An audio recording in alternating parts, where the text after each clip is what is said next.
Donc, salutations à tous ceux qui viennent regarder mes vidéos, au nombre de, j'imagine, 16. Et je sais pas pour ajouter, c'est juste parce qu'en fait je suis minuscule sur tout totem de YouTube. Donc, comme je disais, salutations à tous ceux qui viennent regarder. Dans un effort de trouver plus d'options de vidéos pour pouvoir faire un horaire de publication beaucoup plus fréquent pour ceux qui attendent, j'ai décidé d'explorer un peu une de mes passions personnelles et de la montrer un peu à mon audience. Et pour ceci, je vais faire des dessins. Dessins de mes personnages clés, mes personnages préférés, mes personnages, voilà, personnages que j'ai créés ou que j'ai réinventés et que j'aime dessiner personnellement. Je vais vous donner une idée de mes goûts. Donc, en fait, pour illustrer un peu, pour pas faire juste un gros plan de moi en train de dessiner en dessin pas un mot, je vais aussi faire une petite histoire à chaque fois. Donc, le premier personnage que je dessine là, c'est le personnage qui a réussi à réintroduire ma passion pour le dessin parce que jusqu'au moment où je l'ai vraiment découvert et que j'ai commencé à le dessiner, j'étais j'étais pas en dépression massive, et c'était pas super horrible, mais j'étais perdu. Voilà. Je disais, oh, qu'est-ce que je vais faire? Quelle sera ma vie à un moment? Voilà. Quelles sont mes envies? Etc. Et pour pouvoir trouver exactement comment faire, quel est voilà, le but exact que j'aimerais atteindre, j'ai commencé à réexplorer mes anciennes passions. Et une d'elles, c'était les vieux dessins animés. Mais super vieux, pas les si, années 30 pour ceux qui sont intéressés. Et le Looney Tunes ou Tom et Jerry, etc. Et en explorant, j'ai trouvé quelques documentaires, ou professionnels, ou faits par d'autres youtubeurs, qui explorent eux-mêmes leur propre passion sur le dessin, tout ça, sur les différents maîtres du médium, différents genres à explorer à l'intérieur même des dessins animés, différents personnages eux-mêmes. Et donc, j'ai atterri sur une série de vidéos qui détaillait l'histoire entière des Looney Tunes, leur inception, comment les différents noms ont été trouvés, différents personnages, leur année, leur date d'introduction, différents maîtres qui ont créé leur monde, leur personnalité, leur style de dessin, de présentation, etc. Ainsi que toutes les évolutions qui ont affecté à la fois stylistiquement et de façon d'humour, quel type d'humour ils vont utiliser, quel type de personnages vont-ils créer à tel ou tel moment de leur histoire. Et j'ai réussi à attraper cette série au tout premier épisode, qui était en fait début des années 30.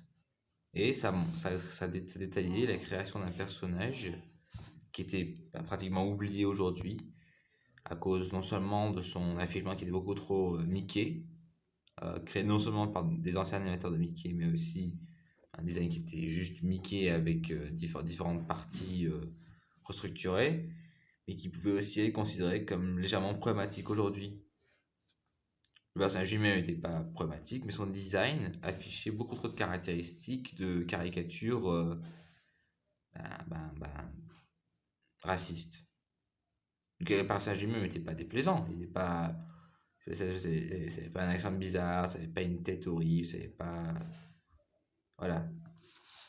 Ça lui-même n'était pas horrible. Mais ça pouvait être considéré maintenant, aujourd'hui, comme étant une caricature négative, un stéréotype de l'époque. Surtout dans les années 30.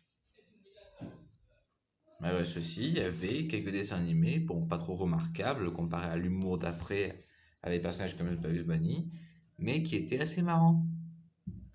Et dans ceux-ci, j'ai réussi à trouver une certaine inspiration. Pas dans le style design, mais dans le style d'humour, dans le style de dessin. Bon, pour ceux qui regardent les personnages maintenant, c'est pas très remarquable en termes de style. Elle m'a dit c'est très très Mickey. Et en plus, le design n'aide pas beaucoup à être ou démarqué ou apprécié aujourd'hui. Mais au moins, ça a un certain charme, on pourrait dire ça. Et donc, en regardant ça, j'ai été pris par une soudaine inspiration. J'ai commencé à prendre des feuilles de modèles de l'époque, du personnage ou d'autres, explorer un peu leur design, encore plus leur histoire, et attendre d'autres vidéos dans la série.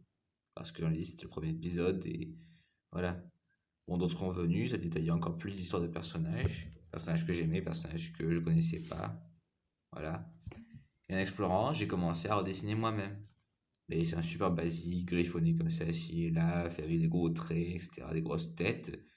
On commence à évoluer et à être beaucoup plus travaillé. J'ai commencé à avoir une réelle passion pour tout ça. Et ça a aussi créé une envie personnelle de faire mes propres personnages, mes propres dessins animés. Tout en retravaillant celui qui a enclenché un peu ce nouvel amour que j'ai pour l'animation. Je commence à avoir plus d'informations, plus de documentaires, non seulement d'animation années 30, 40, etc. pour pas être stagnant dans mes goûts, dans mes choix, mais aussi animation japonaise, animation russe, animation de toutes parts. Différents styles, différents créateurs, différents studios, différentes époques d'animation. L'animation de télévision, Thierry Barbara avec Scooby-Doo, ou Yogi Bear, ou n'importe quoi. L'animation plus emblématique, plus qualité haute, comme les Superman des Fleischer des années 40, que vous devez regarder parce qu'ils sont absolument magnifiques. Voilà, et tout ceci a créé comme un renouveau pour moi. Bon, j'avais encore beaucoup de problèmes à l'école, que j'ai toujours, mais ils sont plus mineurs aujourd'hui. Et oui, j'étais pas absolument parfait, tout partout. Je faisais encore beaucoup de bêtises, beaucoup d'accidents, beaucoup de dommages ci et là, mais maintenant, je suis heureux. Et notre monde, on travaille à une plus grande niveau de qualité et je me sens beaucoup plus libre. Et tout ceci, je dois à ce personnage qui, comme je l'ai dit, a enclenché ce voyage. Un personnage que j'espère réintroduire à une nouvelle audience, bien sûr avec un nouveau design, et une nouvelle identité qui soit démarquée de toute inspiration qu'il y a eu avant, de tout vol qu'il a représenté, et de pouvoir créer un nouveau monde avec lui. Enfin, un nouveau monde animé. Je ne vais pas être dictateur. Mais voilà. Et donc, je vous présente ma version de Bosco. Voilà. Une version de Bosco. Voix par mois. Mais c'est aussi un peu comment dire, dans le doublage. Voilà, dans le doublage. Si vous aimez ou pas, juste voilà, présenter. Donc, c'est tout pour maintenant. Voilà, c'est une présentation de dessin. Si vous appréciez ou si vous aimez, inscrivez-vous, mettez un petit commentaire, parce que j'en ai pas. Dites ce que vous voulez. Et je crois que